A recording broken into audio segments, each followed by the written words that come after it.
Okay, results for our poll question. Will Anthony Weiner end up resigning over the penis tweet incident? Not should he resign, but will he have to resign?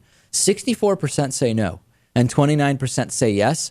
I still maintain Anthony Weiner will end up resigning. What do you think will happen, Lewis? I think so. I think there was another thing that came out that one of these women was a teenager. She may have been 17. Yeah, that's a problem. It's all downhill from here. It is. Who knows what other skeletons are going to come out of this closet? Some are saying the going to rehab or a treatment center is going to be kind of a replacement for having to resign. I think the pressure is going to mount. I don't say I agree with it. I'm just saying I think it will happen. Agreed. Emails. You can email us on davidpakman.com or send us a Twitter message, YouTube, etc. On the topic of Delta charging troops for extra baggage. There is no reason for soldiers to fly Delta. If they do, then they should pay. Why should Delta pay for what the Air Force should be doing? Well, the idea is that there is an arrangement made by the military if they are not able to fly everybody, if commercial flights are part of it, and Delta should be sticking to that. Like I said, I don't fly Delta, not only because of this, but because of the anti-union stance. A deal which is financially advantageous for Delta to begin with. Absolutely. And they go and charge extra. Crazy. Exactly. On the topic of WikiLeaks revealing that the U.S. and Obama administration was involved in holding down the Haitian minimum wage to help American corporations. The conversion factor with regards to currency makes it about $3 a day.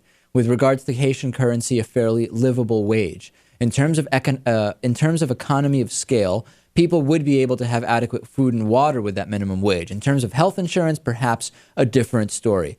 $3 a day in U.S. dollars does not sound to me like a livable wage. In Haiti.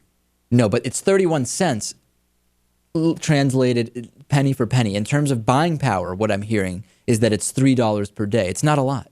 No, of course not. That's the whole problem here. And then, of course, the anti-Semitic comments coming out. Levi Strauss, a Jew-owned company, exploiting people for cheap labor. Who would have thought? Keep drinking that Kool-Aid. To quote Bill O'Reilly, and look up the history of Belize. It took the people of Belize to stand up and overthrow their government in order to keep the U.S. out of their country. The U.S. government is the single most corrupt terrorist organization ever, anywhere. I was surprised people had such strong feelings about this. Anti-U.S. comments, anti-Jew comments, anti-currency exchange calculation comments. We're all over the place here. And on Weinergate, people saying this is his personal life and to put it in the past are missing an incredibly important point. His character. He has lied, and now we cannot tell where and when he will tell the truth.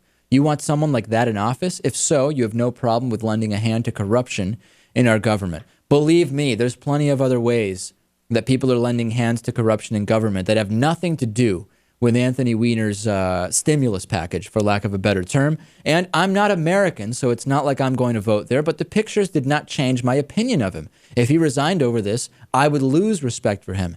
Some people looking upon these pictures very favorably, people very, very impressed with Anthony Weiner's physique and everything he has going, wanting to know about his workout routine and everything else. I know Lewis sending a number of emails asking some very specific questions. Yeah, right.